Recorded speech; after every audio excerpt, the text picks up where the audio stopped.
Welcome to M S आंचो YouTube channel. मित्रों, हम सामान्य हिंदी पढ़ रहे हैं यूपी नेकपाल परीक्षा के लिए। आज का हमारा इसमें टॉपिक होगा लिंग अर्थात हम जेंडर को पढ़ने वाले हैं।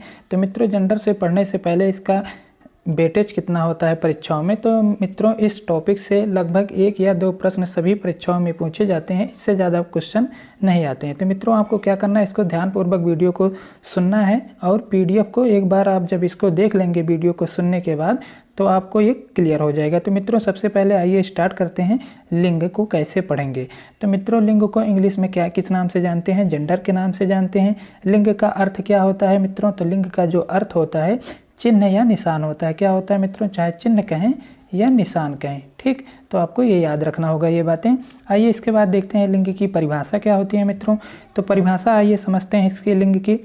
जिन संज्ञा शब्दों से पुरुष या स्त्री जाति का बोध होता है उन संज्ञा शब्दों को हम लिंग कहते हैं। क्या कहते हैं मित्रों? फिर से समझेंगे। जिन संज्ञा शब्दों से पुरुष या स्त्री जाति का बोध होता है उन संज्ञा शब्दों को हम लिंग कहते हैं। क्या कहते हैं मित्रों? लिंग कहते हैं। मित्रों, लिंग में जो होता है केवल संज्ञा शब्दों से हमें लिंग की जानकारी मिल सकती है। सर्वनाम शब्द से हम लिंग की जानकारी नहीं कह सकते, क्रिया शब्द से हम लिंग की जानकारी नहीं कह सकते, विशेषण शब्द से हम लिंग की जानकारी नहीं कर सकते। हम लिंग का निर्धारण केवल संज्ञा शब्दों से ही कर सकते हैं। मित्रों, इस बात को आपको ध्यान रखना होगा। आइए इसके बाद उदाहरण के माध्यम से हम इसको समझते हैं। मित्रों, लिंग क्या होता है हमारा? जैसे सुनील पढ़ने जाता है, तो सुनील पढ़ने जाता है, तो इसमें क्या है मित्रों? सुनील जो होता है ये क्या है? पुरुष जाति का बोध कराता है। इस प्रकार से सुनील जो होता है ये पुरुष जाति का लिंग है, अर्थात पुल्लिंग शब्द है। इसके बाद हमारा दूसरा जो उदाहरण है मित्रों, ललिता गाना गाती है। तो ललिता क्या है? गाना गाती है, यानी संज्ञा के अनुसार क्रिया भी होनी चाहिए मित्रों। तो इस प्रकार से हम जान जाएंगे कि कौन सा इसमें कौन सा लिंग है, यानी स्त्रीलिंग है कि पुल्लिंग है। आइए इसके बाद हम समझते हैं स्पष्टीकरण। जैसे हमने आपके सामने प्रदर्शित किया है कि सुनील पुरुष जाति का बोध कराता है, इसीलिए पुल्लिंग शब्द है। इसके बाद हम देखेंगे मित्रों, ललिता इसी प्रकार से स्त्री जाति का बोध कराती है, इसलिए ललिता शब्द जो होता है हमारा स्त्रीलिंग शब्द होता है। अब मित्रों, आपसे पूछा जाए, ये बहुत कन्फ्यूजन होता है छात्रों को कि हिंदी में लिंग कितने प्रकार होते हैं या लिंग कितने भेद होते हैं। तो हिंदी में आपको 2 ही लिंग होते हैं, एक पुल्लिंग एक स्त्रीलिंग। आपको कंफ्यूज नहीं होना। एक पुरुष जाति का बोध कराएं जो उसे हम पुल्लिंग कहते हैं, जो स्त्री जाति का बोध कराए या जिससे स्त्री जाति का बोध होता है उसे हम स्त्रीलिंग कहते हैं। तो हिंदी में केवल 2 ही लिंग होते हैं, एक पुल्लिंग एक स्त्रीलिंग। संस्कृत में आपसे पूछा जाए तो 3 लिंग बताना है, तो आपको हिंदी में ध्यान रखना होगा कि हिंदी में लिंगों की कुल कितने प्रकार होते हैं, तो 2 होते हैं। आइए इसके बाद हम देखते हैं पुल्लिंग क्या किसे कहते हैं। पुल्लिंग की परिभाषा क्या होती है मित्रों? तो जिन संज्ञा शब्दों से पुरुष जाति का बोध होता है उन संज्ञा शब्दों को हम पुल्लिंग कहते हैं, अर्थात ऐसे शब्द जिससे हमें पुरुष जाति का बोध होता है उन सभी शब्दों को हम पुल्लिंग शब्द कहते हैं। आइए मित्रों, उदाहरण के माध्यम से समझते हैं। उदाहरण जैसे आप देख पा रहे हैं कि राम, श्याम, मोहन, घर आदि। इसी प्रकार से यानी इन संज्ञा शब्दों से हमें क्या है? पुरुष जाति का बोध हो रहा है, इसीलिए एक ऐसे शब्द हैं मित्रों, तो पुल्लिंग शब्द हैं।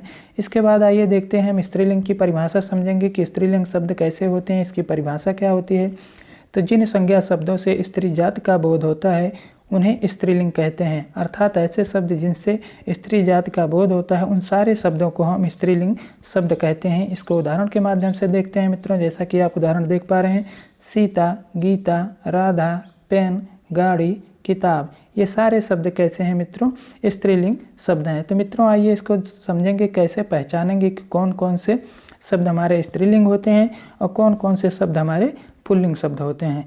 तो अच्छा, जैसे मित्रों इसको हम पहचानने का जो नियम होता है, अच्छा अच्छी शब्द लगाकर पहचान करते हैं, यानी स्त्रीलिंग और पुल्लिंग की आपको पहचान करना है कि कौन सा शब्द स्त्रीलिंग है और कौन सा शब्द पुल्लिंग है। तो इसकी पहचान करने से पहले आपको उस शब्द के आगे अच्छा या अच्छी शब्द लगाना होगा, अर्थात अच्छा या अच्छी शब्द का जब आप प्रयोग करेंगे तो आप भली भांति जान जाएंगे कौन सा शब्द हमारा स्त्रीलिंग होता है और कौन सा शब्द हमारा पुल्लिंग होता है।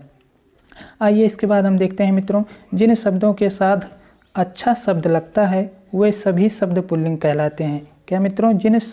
जिन शब्दों के साथ अच्छा शब्द का प्रयोग करते हैं या लगता है वे सभी शब्द पुल्लिंग शब्द कहलाते हैं। इसी प्रकार से है, जिन शब्दों के साथ अच्छी शब्द का लगता है या प्रयोग करते हैं वे सभी शब्द हमारे स्त्रीलिंग शब्द कहलाते हैं। आइए इसको उदाहरण के माध्यम से समझते हैं मित्रों।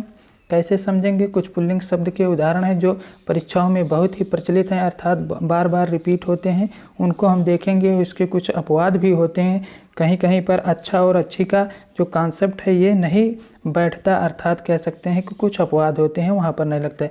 जैसे पुल्लिंग शब्द जितनी भी धातुएं होती हैं, जितने भी अन्न होते हैं अर्थात अनाज होते हैं, वो सारे क्या हैं? पुल्लिंग शब्द हैं। जितने भी माह होते हैं, यानी जनवरी, फरवरी, मार्च, अप्रैल, जितने भी माह होते हैं ये सभी हमारे क्या होते हैं मित्रों? पुल्लिंग शब्द हैं।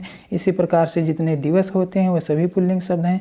सभी तारों के नाम, सभी ग्रहों के नाम, सभी रत्न के नाम, सभी देश के नाम, सभी शहर के नाम, सभी पहाड़ के नाम, सभी वृक्षों के जो नाम होते हैं ये मित्रों हमारे पुल्लिंग शब्द के अंतर्गत आते हैं। इसके बाद हम इसमें कुछ अपवाद को देखेंगे मित्रों, जो अपवाद पूछा जाता है परीक्षाओं में। जैसे पृथ्वी हमारा ग्रह है, लेकिन यह एक कैसा शब्द है मित्रों? स्त्रीलिंग शब्द है। धातुओं में हमारी जो चांदी होती है मित्रों, ये कैसा शब्द है? स्त्रीलिंग शब्द है। इसी प्रकार से मूंग, अरहर, मकई, दाल, इमली, काशी, मथुरा, अयोध्या, ये सारे शब्द जो होते हैं मित्रों ये अपवाद हैं, क्योंकि जैसे काशी, मथुरा और अयोध्या ये क्या है? शहरों के नाम है, लेकिन यहाँ पर अपवाद होने के कारण इन शब्दों को हम क्या करते हैं? स्त्रीलिंग में इनकी गणना करते हैं। इसी प्रकार से हमारा पृथ्वी है, बहुत पूछा हुआ प्रश्न है ये। चांदी है, मूंग है, अरहर है, मकई है, दाल है, इमली है, ये जितने भी शब्द होते हैं ये सब क्या हैं?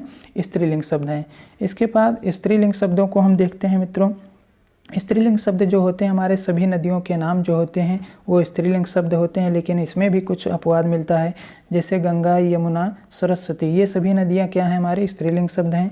तिथियों के जो जितने भी नाम होते हैं, जैसे दूज, चौथ, सारी प्रकार की जो तिथियाँ होती हैं उन तिथियों को भी हम स्त्रीलिंग में गणना करते हैं या काउंट करते हैं। इसके बाद हम देखते हैं मित्रों इसके अपवाद क्या होते हैं। अपवाद इसका जैसा है, जैसे नदियों के नाम हमने बताया आपको कि जितने नदियों के नाम होते हैं वो सभी स्त्रीलिंग होते हैं, लेकिन कुछ नदियों के नाम क्या होते हैं? पुल्लिंग भी होते हैं। जैसे सिंधु नदी क्या है? पुल्लिंग शब्द है। ब्रह्मपुत्र नदी क्या है? पुल्लिंग शब्द है। सोन नदी क्या है? पुल्लिंग शब्द है। इसी प्रकार से घी, दही, पानी शब्द जो होता है मित्रों इसका दोनों लिंगों में प्रयोग करते हैं, पुल्लिंग में, स्त्रीलिंग में। इसी प्रकार से हाथी, छाता, लोटा, तनुजा, ये सारे शब्द जो होते हैं मित्रों हमारे कैसे शब्द हैं? पुल्लिंग शब्द हैं। अब मित्रों हमने आपको ये शब्द बताया था कि किसी भी पुल्लिंग शब्द की पहचान हम कैसे करेंगे, यानी अच्छा और अच्छे शब्द लगाकर। जैसे पृथ्वी क्या होती है मित्रों? अच्छी होती है कि अच्छा होता है? तो पृथ्वी ग्रह जो होती है ये अच्छी होती है। अच्छी इसके साथ प्रयोग हो रहा है, यानी पृथ्वी के पहले कौन सा शब्द सटीक लगेगा, यानी जिसको बोलने में अच्छा लगे। अच्छा पृथ्वी कि अच्छी पृथ्वी? तो मित्रों अच्छी पृथ्वी जो होगा ये सटीक शब्द होता है, इसीलिए इसको क्या कहते हैं? स्त्रीलिंग में इसकी गणना करते हैं। इसी प्रकार के चांदी जो होता है मित्रों, चांदी शब्द के पहले अच्छा लगेगा कि अच्छी लगेगा? जब अच्छी लगेगा तो अच्छी चांदी होती है मित्रों, अच्छा चांदी नहीं होता। तो इसी कारण से ये धातुओं में चांदी जो होता है हमारा ये कैसा शब्द होता है मित्रों? स्त्रीलिंग शब्द होता है। इसी प्रकार से आप सभी के आगे अच्छा या अच्छी शब्द का प्रयोग करके आप उनके लिंग को निर्धारित कर सकते हैं मित्रों। तो आज की क्लास में बस इतना ही। आपको वीडियो कैसी लगी इसके बारे में कमेंट बॉक्स में आपको बताना है, और क्या करना है, वीडियो आपको अच्छी लगी तो वीडियो को लाइक करना है, शेयर करना है, प्लस चैनल को सब्सक्राइब करना है। बस आज की क्लास में इतना ही। जय हिंद, जय भारत, टेक केयर।